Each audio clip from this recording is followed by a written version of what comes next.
اے مسلمانوں، کیا تم جانتے ہو کہ یہ سرزمین جسے آج فلسطین کہتے ہیں، یہ وہی زمین ہے جہاں اللہ نے اپنے نبیوں کو بھیجا، جہاں حضرت ابراہیم علیہ السلام نے اپنے بیٹے کی قربانی کی تیاری کی، جہاں حضرت موسیٰ علیہ السلام کی امت نے اللہ کا وعدہ پایا، اور جہاں اللہ کے آخری نبی حضرت محمد صلی اللہ علیہ وسلم رات کے سفر میں مسجد اقصیٰ تک تشریف لائے۔ یہ زمین صرف مٹی کا ٹکڑا نہیں، یہ ارض انبیاء ہے، ارض مبارک ہے، بیت المقدس کی سرزمین ہے، جہاں اللہ نے قرآن میں فرمایا، یہ وہی زمین ہے جس پر 1300 سال سے زیادہ مسلمانوں کی حکمرانی رہی، جہاں صلاح الدین ایوبی نے صلیبیوں کو شکست دی، جہاں خلافت عثمانیہ نے 600 سال تک اس کی حفاظت کی، لیکن آج اسی مقدس زمین پر خون بہہ رہا ہے، بچوں کی چیخیں گونج رہی ہیں، مسجد اقصیٰ کی بے حرمتی ہو رہی ہے، فلسطین ماں اپنے بچوں کو گود میں لے کر رو رہی ہیں۔ کیا ہم خاموش رہیں گے؟ کیا ہمارا دل نہیں دکھتا؟ آج کی یہ ویڈیو صرف تاریخ نہیں سنائے گی، بلکہ وہ درد، وہ جدوجہد، وہ اسلامی نقطہ نظر بتائے گی جو ہمیں بیدار کرے، جو ہمیں متحد کرے، اور جو ہمیں بتائے کہ فلسطین ہمارا مسئلہ کیوں ہے۔ فلسطین کی تاریخ ہزاروں سال پرانی ہے۔ قرآن مجید میں اسے ارض المقدسہ اور ارض مبارکہ کہا گیا ہے۔ یہ وہی سرزمین ہے جہاں حضرت ابراہیم علیہ السلام آئے اور حضرت اسحاق علیہ السلام اور حضرت یعقوب علیہ السلام پیدا ہوئے۔ قرآن میں اللہ نے بنی اسرائیل سے فرمایا، اے میری قوم، اس مقدس سرزمین میں داخل ہو جاؤ جسے اللہ نے تمہارے لیے لکھ دیا۔ لیکن بنی اسرائیل نے نافرمانی کی تو اللہ نے انہیں 20 سال صحرا میں بھٹکایا۔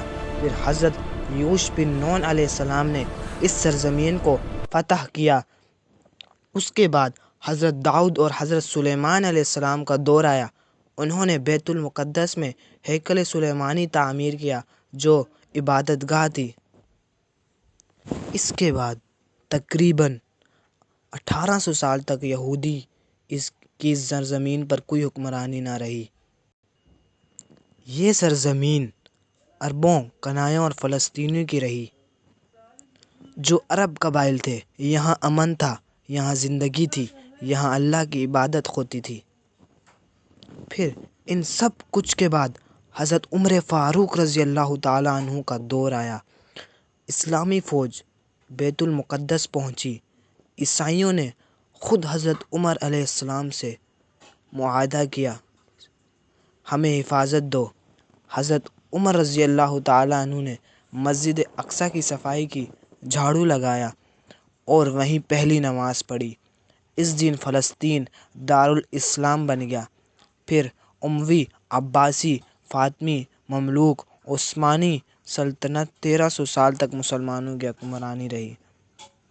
لیکن 1099 میں صلیبیوں نے بیت المقدس پر قبضہ کر لیا، وہاں مسلمانوں اور یہودیوں کا قتل عام کیا، خون کی ندیاں بہائیں۔ 88 سال بعد اللہ نے ایک عظیم مجاہد بھیجا، سلطان صلاح الدین ایوبی۔ کرد نسل کے ایک سادہ پارسا اللہ والے سپہ سالار، وہ مصر کے وزیر بنے۔ پھر سلطان نور الدین زنگی کے مشورے سے مصر اور شام کو متحد کیا، پھر جہاد کا اعلان کیا۔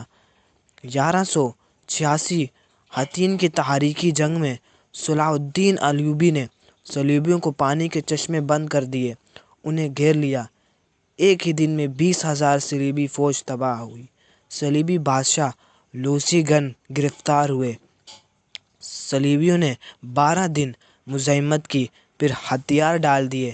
صلاح الدین نے تاریخ کا سب سے خوبصورت سبق دیا، جہاں صلیبیوں نے 1099 میں 80,000 مسلمانوں کو قتل عام کیا تھا، صلاح الدین نے رحم کیا، مردوں سے 10 دینار، عورتوں سے 5 اور بچوں سے 2 دینار جو غریب تھے ان کو خود صلاح الدین نے ادا کیا۔ عیسائیوں کو اپنا سامان لے جانے دیا کوئی قتل نہیں، کوئی تشدد نہیں۔ وہ مسجد اقصیٰ میں داخل ہوئے، صلیبیوں کے گھوڑوں کی میل کچیل صاف کی اور اللہ کا شکر ادا کیا۔ سلطان صلاح الدین ایوبی نے کہا تھا، جب امت متحد ہوگی تو بیت المقدس واپس آ جائے گا۔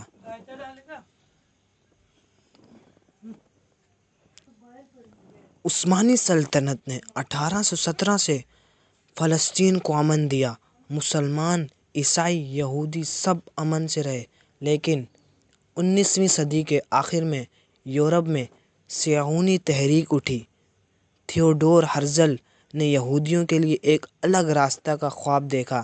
2 نومبر 1918 برطانیہ نے بلفور ڈکلریشن جاری کیا۔ اس وقت فلسطین میں یہودی صرف 10% یا 8% تھے، باقی 90% عرب، مسلمان اور عیسائی تھے۔ پھر دوسری جنگ عظیم کے بعد اقوام متحدہ نے تقسیم کا پلان پاس کیا۔ النقبہ تباہی شروع ہو گئی۔ 80 لاکھ فلسطینی بے گھر ہوئے، 531 دیہات تباہ کر دیے، دہشت پھیلائی گئی۔ آج فلسطین 3 ٹکڑوں میں، ایک اسرائیل کے اندر، غرب اردن اور غزہ میں۔